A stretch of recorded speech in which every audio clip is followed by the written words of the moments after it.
Welcome back to my channel. If you haven't subscribed, please make sure you do so. So today I want to talk about how you can effectively manage your feelings to make sure they support your productivity. Feelings are a source of energy.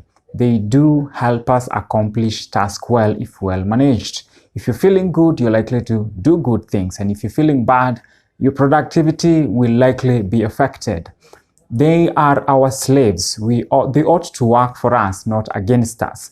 So there are three ways on how we manage our feelings. And as Steve Covey says that private victory precedes public victory, you must first win internal battles before you win external ones. So it is important you be in a position to manage your feelings to make sure they work for you. Coming up. To properly indicate how we manage our feelings, I'm going to borrow from Scott Peck. He's written a very nice book called The Road Less Traveled. So if you have time, you can read that book to, help you develop spiritually and the other benefits from reading it.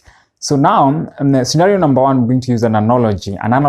Imagine you're a leader somewhere and you're supposed to, you're tasked to lead a team and to get certain results from that team. Then you take this kind of leadership style. You don't give, you don't discipline your team. You don't give them a clear structure for operations. Again, you don't draw the line. You don't limit them. You just allow them to be there. Then you don't give them clear direction on what is expected of them. And you don't make it clear that you're the boss. There are no reporting structures. What kind of results are you likely to get out of that team? So it will be very difficult. Eventually, what will happen, that team will stop working. They'll become less effective over time, and you'll not be able to achieve the kind of results that you want. So eventually what they're likely to do, because you don't discipline them, there are no clear structure of operations, you haven't made clear to them who is the boss, they will take over. They'll start bossing you around. And they become less effective. You'll not be able to achieve the kind of results that you want. So this is what happens with our feelings. We entertain some feelings.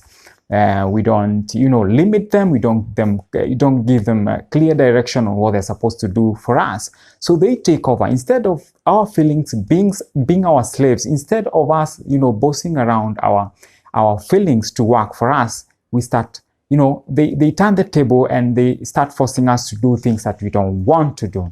So we become, now instead of owning the slave now owns us, and that turns against us and probably will affect our productivity. You'll not be able to get the kind of results that you want. So you have to be careful when you're managing your feelings to make sure they work for you instead of you working for them. Scenario number two is where the leader lives in fear that one of these fine days, one of his team members will take over from him or will take his position, and he doesn't want to lose that power. So he's afraid. So to make sure no one gets close to taking his power, he takes a kind of leadership style that we call dictatorship. He routinely suppresses his, team members. He routinely punishes them, to obey, to make sure they're obeying what he's saying.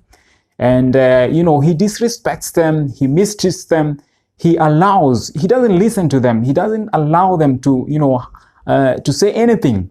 He doesn't listen to their needs, he doesn't care at all about their needs, because he's afraid at some point they will take over.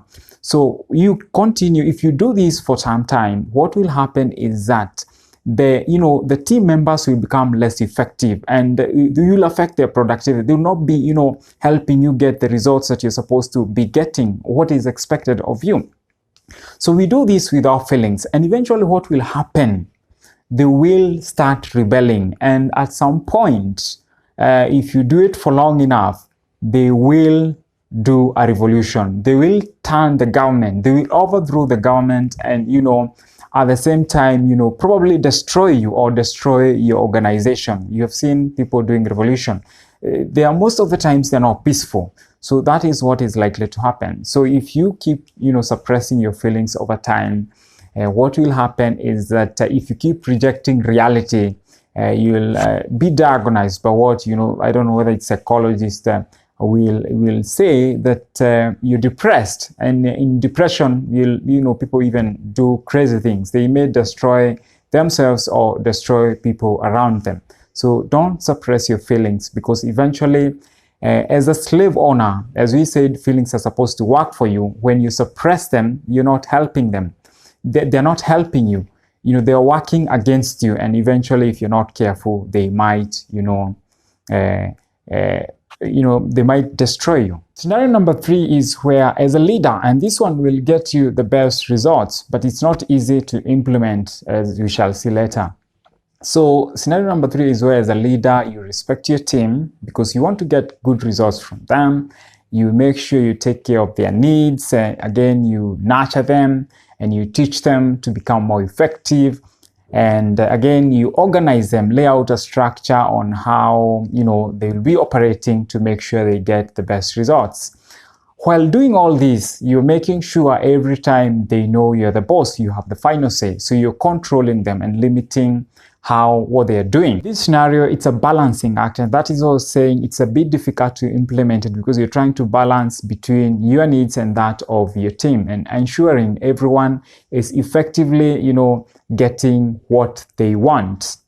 So this will require constant judgment, evaluation, and continually adjusting according to the needs, the current needs. So it requires a lot of thinking. Every time you have to keep on thinking, evaluating, and determining whether this is the best response or this, which is the best way out of this scenario. And this applies to our feelings.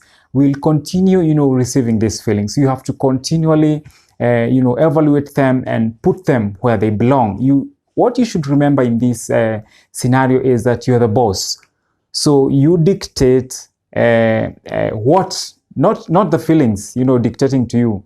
It is you dictating to your feelings, what they should do for you, not your feelings dictating what you should do for them. So they are working for you, and they should always remember that. You should always remind your feelings that you're the boss.